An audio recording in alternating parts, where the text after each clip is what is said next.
தமிழ்நாடு பூராவும் இந்த ஆர்ப்பாட்ட கண்டன குரலை எழுப்பியிருக்கிறது. இதை பார்த்த பிறகாவது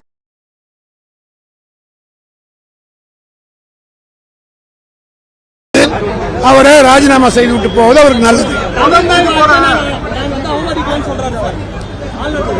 தப்பு செய்தவங்க யாராவது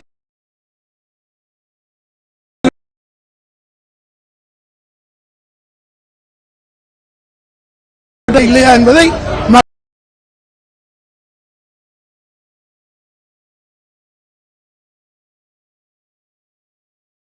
கலந்துகிட்டே இருப்போம்.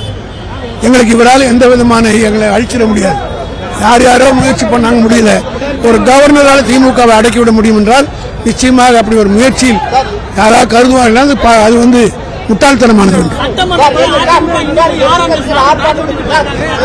நேற்றுக்கு யார் இந்த சார்? அவரே தான் சார்.